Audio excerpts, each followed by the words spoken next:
আসসালামু আলাইকুম গাইজ, আশা করি সবাই ভালো আছেন। ভূত এফএম জুনিয়র 2 চ্যানেলে আপনাদের সবাইকে স্বাগতম। আমি শাকিল, আজকে আবারও চলে আসলাম আপনাদের মাঝে নতুন এক লোমহর্ষ ঘটনা নিয়ে। তাহলে চলুন বেশি কথা না বলে আজকের লোমহর্ষ ঘটনাটি শুরু করা যাক এবং বিস্তারিত শোনা যাক। আমার এই কন্ডাক্টরের জীবনে বাসের ছাদে যাত্রী তোলাটা নতুন কিছু নয়। গ্রামের দিকে প্রায়ই এমন হয়। কিন্তু আমি এমন এক যাত্রীর সাক্ষী যে বাসের ছাদে বসেছিল ঠিকই, কিন্তু তার মাথাটা ওটা ছিল বাসের ভেতরে। আমার নাম রবিন মণ্ডল, বয়স ৩০-এর কোঠায়, সরকারি বাসের একজন সামান্য কন্ডাক্টর। আমার জগৎটা এই বাসের ভেতরের সরু প্যাসেজটার মধ্যেই সীমাবদ্ধ। যাত্রীদের ভিড়, টিকিটের খুচরো পয়সার ঝনঝনানি আর দাদা ভাড়াটা নিন ডাক, এই নিয়েই আমার জীবন। আমার রুটটা ছিল বাঁকুড়া শহর থেকে খাতড়ার দিকে। রাস্তাটার বেশিরভাগ অংশই লাল মাটির পথ আর দুপাশে শাল পলাশের জঙ্গল। দিনের বেলা জায়গাটা দেখতে বেশ লাগে, কিন্তু রাতের বেলা বড্ড বেশি নির্জন আর কেমন যেন গা ছমছমে। এই গল্পটা গত চৈত্রের এক শনিবার রাতের ঘটনা। রাত তখন প্রায় ৯টা।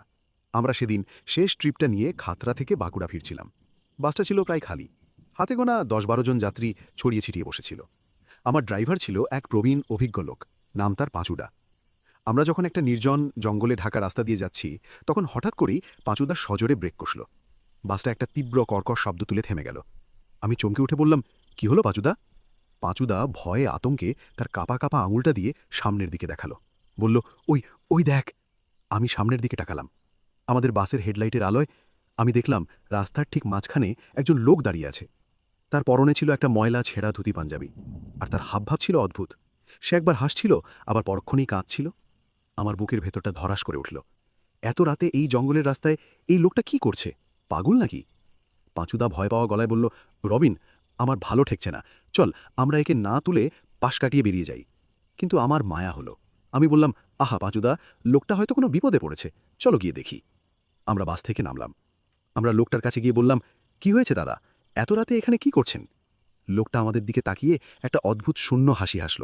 বলল, আমি বাড়ি যাব, কিন্তু আমার যে আর কোনো বাড়ি নেই। তার এই হেয়ালিপূর্ণ কোথায় আমাদের গাটা ছমছম করে উঠল। আমি বললাম, আপনি কোথায় যাবেন বলুন, আমরা আপনাকে পৌঁছে দিচ্ছি।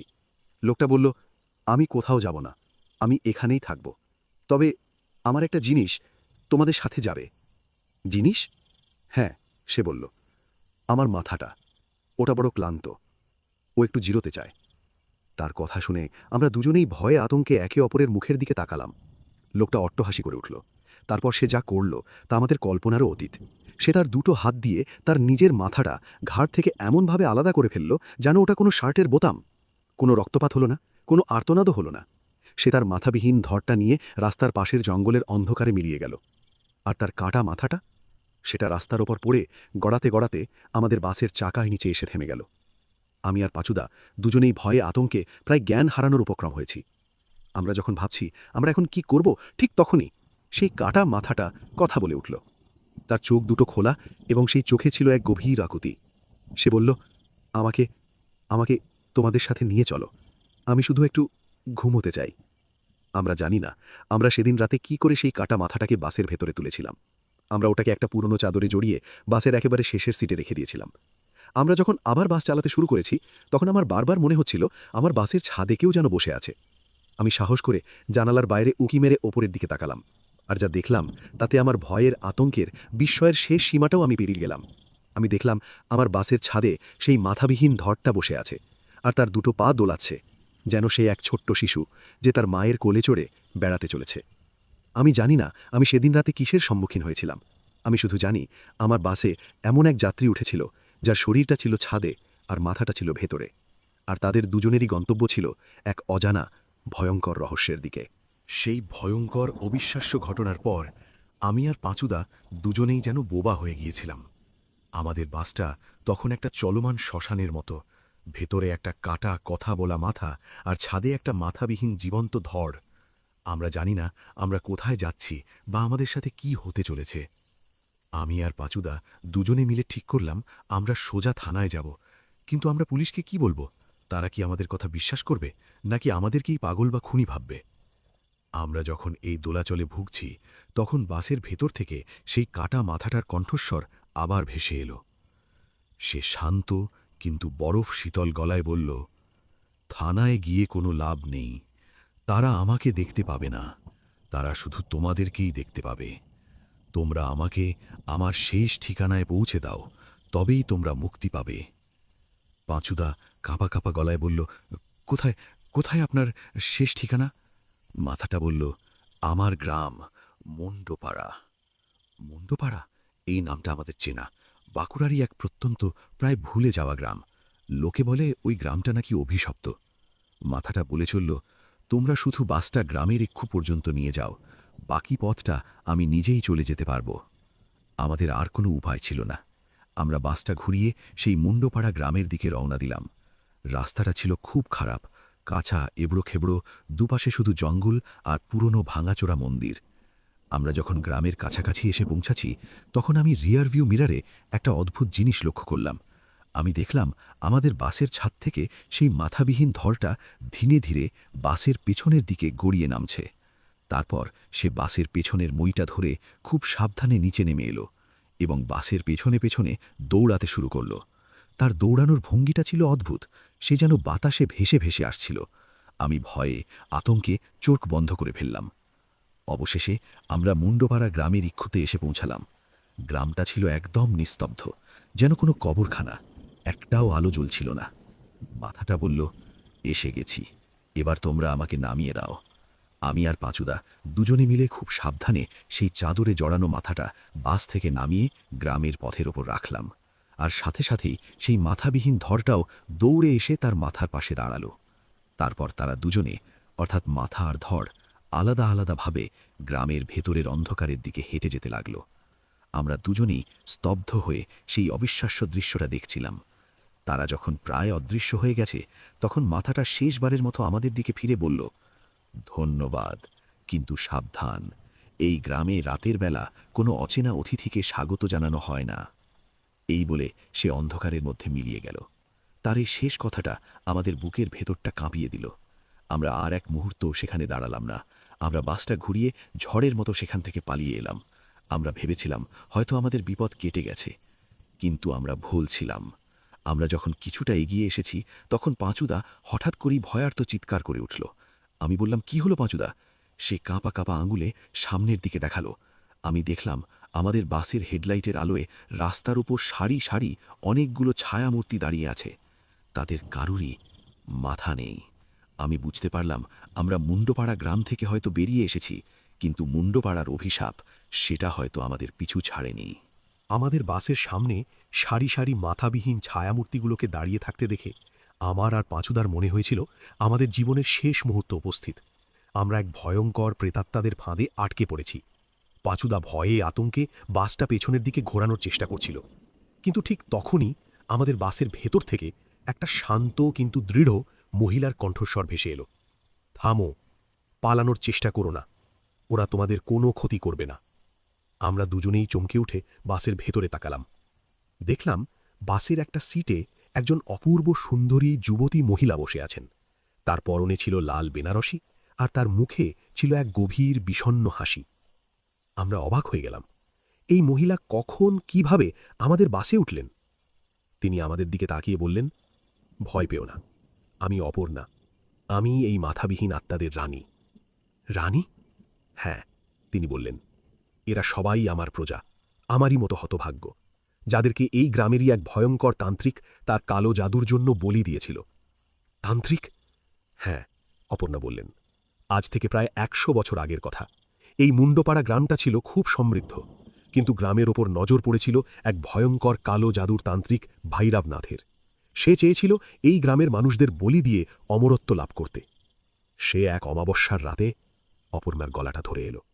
তার ভয়ঙ্কর জাদু দিয়ে গ্রামের সব পুরুষদের মাথা তাদের শরীর থেকে আলাদা করে দিয়েছিল, আর তাদের সেই কাটা মাথাগুলো দিয়ে সে এক ভয়ঙ্কর যজ্ঞের আয়োজন করেছিল। কিন্তু তার চোখে আগুন জ্বলে উঠল। আমি তার সেই ষড়যন্ত্র সফল হতে দিইনি। আমি ছিলাম এই গ্রামের জমিদার কন্যা, আমিও কিছু তন্ত্রমন্ত্র জানতাম। আমি আমার নিজের জীবন বলিদান দিয়ে সেই তান্ত্রিকের যজ্ঞ পণ্ড করে দিয়েছিলাম। আমি তাকে আর তার সেই যজ্ঞের কাটা মাথাগুলোকে এই গ্রামেরই মাটির নিচে চিরদিনের জন্য বন্দী করে ফেলেছিলাম। সেই থেকেই, তিনি বললেন, আমরা এই মাথাবিহীন আত্মারা এই গ্রামের রক্ষক হয়ে গেছি। আমরা পাহারা দিই, যাতে সেই ভয়ঙ্কর তান্ত্রিক আর তার সেই অশুভ শক্তি কোনোদিনও আবার জেগে উঠতে না পারে। আমি আর পাঁচুদা স্তব্ধ হয়ে সেই অবিশ্বাস্য কাহিনী শুনছিলাম। আমি বললাম, কিন্তু কিন্তু তাহলে সেই প্রথম মাথাবিহীন লোকটা, সে তো আমাদের সাহায্য চেয়েছিল। অপর্ণা হাসলেন, একটা করুণ হাসি। বললেন, ও আমারই স্বামী ছিল, তান্ত্রিকের প্রথম শিকার। তার আত্মাটা বড্ড বেশি চঞ্চল। সে মাঝে মাঝে এই গ্রামের সীমানা পেরিয়ে বাইরের জগতে চলে যায়। সে হয়তো কাউকে তার দুঃখের কথা বলার জন্য ছটফট করে। আমার কাছে এখন সবটা পরিষ্কার। আমি বললাম, তাহলে এখন আমরা কি করব? আমরা কি আপনাদের এই ভয়ঙ্কর পাহারাধারীর মধ্যে চিরকাল আটকে থাকব? অপর্ণা বললেন, না, আমি তোমাদের মুক্তি দেব, কিন্তু তার আগে তোমাদেরকে আমার একটা কাজ করে দিতে হবে। কি কাজ? তিনি বাসের জানালার বাইরে একটা নির্দিষ্ট দিকের দিকে ইশারা করলেন। বললেন, ওই যে দূরে টিলার উপর একটা পুরনো কালী মন্দির দেখা যাচ্ছে। ওই মন্দিরের নিচেই সেই তান্ত্রিকটাকে আমি বন্দী করে রেখেছিলাম। কিন্তু তার মুখে উদ্বেগের ছাপ ফুটে উঠল। আমি অনুভব করতে পারছি তার শক্তি বাড়ছে। সে আবার জেগে ওঠার চেষ্টা করছে। হয়তো তোমাদের মতো দুটো জীবন্ত শক্তিশালী আত্মার গন্ধ পেয়ে তার ক্ষুধাটা আরও বেড়ে গেছে। তোমাদেরকে ওই মন্দিরে যেতে হবে, আর আমার বলে দেওয়া একটা মন্ত্র মন্দিরের ঠিক মাঝখানে দাঁড়িয়ে উচ্চারণ করতে হবে। তবেই তার শক্তি আবার দুর্বল হয়ে পড়বে, সে আবার ঘুমিয়ে পড়বে। আমার আর পাঁচুদার মুখটা ফ্যাকাশে হয়ে গেল। আমাদের যেতে হবে সেই ভয়ঙ্কর তান্ত্রিকের সমাধির উপর। আমরা জানি এটা প্রায় আত্মহত্যার শামিল, কিন্তু আমরা এটাও জানতাম যে এটা ছাড়া আর কোনো উপায় নেই। আমরা যদি আজ এই কাজটা না করি, তাহলে শুধু আমরাই নই, হয়তো এই পুরো অঞ্চলটাই এক ভয়ঙ্কর বিপদের মুখে পড়বে। আমরা রাজি হয়ে গেলাম। অপর্ণা আমাদের সেই মন্ত্রটা শিখিয়ে দিলেন। তারপর তিনি তার প্রজাদের, অর্থাৎ সেই মাথাবিহীন ছায়া মূর্তিগুলোকে রাস্তা ছেড়ে দেওয়ার নির্দেশ দিলেন। তারা নিঃশব্দে রাস্তার দুপাশে সারিবদ্ধভাবে দাঁড়িয়ে পড়ল, যেন তারা তাদের নতুন রাজাদের পথ করে দিচ্ছে। আমরা বাসটা নিয়ে সেই টিলার দিকে, সেই ভয়ঙ্কর পুরনো কালী মন্দিরের দিকে এগোতে লাগলাম। আমি জানি না সেই মন্দিরের ভেতরে আমাদের জন্য কি অপেক্ষা করছে। আমি শুধু জানি, আমরা এখন শুধু দুটো সাধারণ বাসকর্মী নই, আমরা হলাম ১০০ বছরের পুরনো এক ভয়ঙ্কর যুদ্ধের নতুন দুই সৈনিক। আমরা যখন বাসটা নিয়ে সেই টিলার পাদদেশে এসে পৌঁছলাম, তখন আমাদের বুকের ভেতরটা হাতুড়ির মতো পিটছিল। টিলার চূড়ায় থাকা সেই পুরনো কালী মন্দিরটাকে অমাবস্যার রাতের অন্ধকারে দেখাচ্ছিল যেন একটা বিশাল কালো কঙ্কালের মতো। অপর্ণা আর তার মাথাবীজ প্রজারা আমাদের বাসের পিছনে পিছনে নিঃশব্দে হেঁটে আসছিল। তারা ছিল আমাদের রক্ষী, আমাদের ভরসা। আমরা বাস থেকে নেমে পায়ে হেঁটে সেই খাঁড়া টিলার দিকে উঠতে শুরু করলাম। মন্দিরে পৌঁছানোর পথটা ছিল খুব দুর্গম, কাঁটা ঝোপ আর পাথরের চাইয়ে ভরা। আমরা যখন মন্দিরের প্রায় কাছাকাছি এসে পড়েছি, তখন হঠাৎ করেই আমাদের চারপাশের বাতাসটা ভারী হয়ে উঠল। একটা পচা গন্ধকের মতো দুর্গন্ধ আমাদের নিঃশ্বাস বন্ধ করে দিচ্ছিল, আর আমরা শুনতে পেলাম মাটির নিচ থেকে একটা গভীর ক্রুদ্ধ গর্জন। অপর্ণা ফিসফিস করে বলল, ও জেগে গেছে, ও আমাদের উপস্থিতি টের পেয়ে গেছে। আমরা আর দেরি না করে দৌড়ে মন্দিরের ভেতরে ঢুকলাম। মন্দিরটা ছিল প্রায় ধ্বংসস্তূপ, ছাদ ভেঙে পড়েছে, দেওয়ালের পলেস্তারা খসে পড়েছে, কিন্তু গর্ভগৃহে মা কালীর ভয়াল রুদ্রমূর্তিটা তখনও অক্ষত। তার চোখ দুটো অন্ধকারে জ্বলজ্বল করছিল। অপর্ণা মন্দিরের ঠিক মাঝখানে একটা চৌকো পাথরের স্ল্যাবের দিকে দেখিয়ে বলল, এর নিচেই ও বন্দী আছে, তাড়াতাড়ি মন্ত্রটা পড়ো। আমি আর পাঁচুদা দুজনে মিলে হাত জোড় করে চোখ বন্ধ করে অপর্ণার শেখানো সেই শক্তিশালী দৈবী মন্ত্রটা আমাদের সমস্ত ভক্তি আর শক্তি দিয়ে উচ্চারণ করতে শুরু করলাম। আমাদের মন্ত্রোচ্চারণের সাথে সাথেই পুরো মন্দিরটা প্রবলভাবে কাঁপতে শুরু করল। সেই পাথরের স্ল্যাবটা ঘর ঘর শব্দ করে কাঁপতে লাগল। মনে হলো যেন ভেতর থেকে কোনো এক অন্যতম শক্তি ওটাকে ভেঙে বেরিয়ে আসার চেষ্টা করছে। আমরা ভয় না পেয়ে আরও জোরে জোরে মন্ত্র পড়তে লাগলাম। আমাদের সাথে সাথে মন্দিরের বাইরে দাঁড়িয়ে থাকা সেই মাথাবীজ আত্মারাও একটা অদ্ভুত করুণ কিন্তু শক্তিশালী সুরে গোঙাতে শুরু করল। আমাদের সবার সম্মিলিত শক্তির সামনে সেই অশুভ শক্তিটা ধীরে ধীরে দুর্বল হয়ে পড়ছিল। পাথরের স্ল্যাবটার কাঁপুনি কমে এলো, মাটির নিচের গর্জনটাও থেমে গেল। অবশেষে সবকিছু আবার আগের মতো শান্ত হয়ে গেল। আমরা হাফ ছেড়ে বাঁচলাম। আমরা পেরেছি, আমরা সেই ভয়ঙ্কর তান্ত্রিকটাকে আবার ঘুম পাড়িয়ে দিতে পেরেছি। অপর্ণা আমাদের সামনে এসে দাঁড়ালো। তার মুখে ছিল এক গভীর কৃতজ্ঞতার হাসি। সে বলল, ধন্যবাদ, তোমরা আজ শুধু আমাদেরকেই নয়, এই পুরো অঞ্চলটাকেই এক ভয়ঙ্কর বিপদের হাত থেকে রক্ষা করেছ। এবার আমাদের যাওয়ার সময় হয়েছে, সে বলল। আমি বললাম, যাওয়ার সময় মানে তোমরা কোথায় যাবে? অপর্ণা একটা করুণ হাসি হেসে বলল, আমরা মুক্তি পাব, আমাদের দায়িত্ব শেষ। এই তান্ত্রিকটা ঘুমিয়ে পড়ার সাথে সাথেই আমাদের বন্ধনটাও কেটে গেছে। আমি দেখলাম অপর্ণার শরীরটা আর তার সাথে বাইলের সমস্ত মাথাবীজ ছায়ামূর্তিগুলোর শরীর ধীরে ধীরে স্বচ্ছ জ্যোতির্ময় হয়ে উঠছে। তারা সবাই এক এক করে মন্দিরের ভেতরটা এসে মা কালীর মূর্তির সামনে প্রণাম জানালো। তারপর তারা একটা উজ্জ্বল আলোর গোলকে পরিণত হয়ে মন্দিরের ভাঙা ছাদ দিয়ে আকাশের দিকে মিলিয়ে গেল। মুন্ডপাড়ার ১০০ বছরের অভিশাপ অবশেষে শেষ হলো। আমি আর পাচুদা দুজনেই হাত জোড় করে তাদের শেষ বিদায় জানালাম। আমরা যখন মন্দির থেকে বেরিয়ে আমাদের বাসের দিকে ফিরে আসছি, তখন আমাদের মনটা ছিল খুব শান্ত আর গর্বিত। কিন্তু আমি জানতাম আমার গল্পটা এখনও শেষ হয়নি, কারণ আমি দেখেছিলাম সেই পাথরের স্ল্যাবটার উপর, যেটা দিয়ে তান্ত্রিকটাকে ঢাকা দেওয়া হয়েছিল, সেখানে নতুন করে একটা ফাটল ধরেছে। খুব ছোট্ট, প্রায় অদৃশ্য একটা ফাটল। কিন্তু আমি জানি ওই ফাটলটা আবার একদিন বড় হবে, ওই তান্ত্রিকটা আবার একদিন জেগে উঠবে। আর সেদিন হয়তো তার সাথে লড়াই করার জন্য কোনো মাথাবিচ রানী আর তার প্রজানা থাকবে না, থাকবে শুধু আমার মতো কোনো এক সাধারণ মানুষ। মুন্ডপাড়ার সেই ভয়ঙ্কর রাতের পর আমি আর পাঁচুদা দুজনেই যেন এক নতুন জীবন ফিরে পেয়েছিলাম। আমরা আমাদের বাসটা নিয়ে বাঁকুড়া ফিরে এসেছিলাম। আমরা আমাদের কোম্পানির কাছে বাসের কিছু যান্ত্রিক ত্রুটির কারণ দেখিয়ে দুদিনের ছুটির হিসেব দিয়েছিলাম। আসল সত্যিটা আমরা আমাদের বুকের মধ্যেই কবর দিয়ে দিয়েছিলাম। আমরা জানতাম এই অবিশ্বাস্য কাহিনী কেউ বিশ্বাস করবে না, কিন্তু আমার মন থেকে সেই পাথরের স্ল্যাবের ফাটলটার ছবিটা কিছুতেই যাচ্ছিল না। আমার বারবার মনে হচ্ছিল আমি হয়তো যুদ্ধটা জিতেছি, কিন্তু আমি শান্তি প্রতিষ্ঠা করতে পারিনি। অশুভ শক্তিটা হয়তো ঘুমিয়ে পড়েছে, কিন্তু সে মরেনি। এই চিন্তাটা আমাকে কুঁড়ে কুঁড়ে খাচ্ছিল। আমি আর আমার পুরনো হাসি খুশি জীবনে ফিরতে পারছিলাম না। আমার রাতের ঘুম চলে গিয়েছিল। আমি সারাক্ষণ একটা অজানা আশঙ্কায় ভুগতাম। পাঁচুরাও আমার এই পরিবর্তনটা লক্ষ্য করেছিল। সে আমাকে অনেক বোঝানোর চেষ্টা করেছিল, বলেছিল, যা হয়েছে ভুলে যা রবিন, আমরা যা করার করেছি, বাকিটা ভগবানের ওপর ছেড়ে দে। কিন্তু আমি পারছিলাম না। আমি ঠিক করলাম আমাকে এর একটা স্থায়ী সমাধান করতেই হবে। আমি গেলাম তারকেশ্বরে। আমি সেখানকার এক প্রবীণ জ্ঞানী সাধু বাবার সাথে দেখা করলাম। আমি তাকে সবটা খুলে বললাম, মাথাবিহীন আত্মা অপর্ণা আর সেই ভয়ঙ্কর তান্ত্রিক ভৈরবনাথের কথা। সাধু বাবা সব শুনে কিছুক্ষণ চোখ বন্ধ করে ধ্যান করলেন। তারপর তিনি চোখ খুলে বললেন, বৎস, তুমি এক অসম্ভব বড় দায়িত্ব পালন করেছ, কিন্তু তুমি ঠিকই ধরেছ, ওই তান্ত্রিকের বিনাশ এখনও হয়নি। সে আবার ফিরে আসবে আরও শক্তিশালী হয়ে। আমি বললাম, এর থেকে কি স্থায়ী মুক্তির কোনো উপায় নেই বাবা? সাধু বাবা বললেন, উপায় একটাই আছে। যে পাপের উৎস থেকে তার জন্ম, সেই উৎসটাকেই শুকিয়ে ফেলতে হবে। মানে? ওই তান্ত্রিকটা, তিনি বললেন, তার শক্তি আহরণ করত মানুষের বলি দেওয়া মাথা থেকে। সে যে শুধু মুন্ডপাড়ার লোকেদেরই বলি দিয়েছিল তা নয়, তার আগে সে আরও অনেক নিরীহ মানুষের মাথা কেটে তার শক্তি বাড়িয়েছিল। সেই সমস্ত কাটা মাথাগুলো সে ওই মন্দিরের নিচেই এক গোপন কুঠুরিতে সঞ্চয় করে রেখেছিল। ওই মাথাগুলোই হল তার শক্তির আসল উৎস। ওগুলোকে যদি পূর্ণ মর্যাদার সাথে সৎকার করে দেওয়া যায়, তাহলেই তার শক্তি চিরদিনের জন্য বিনাশ হয়ে যাবে। আমার কাছে এখন সবটা পরিষ্কার।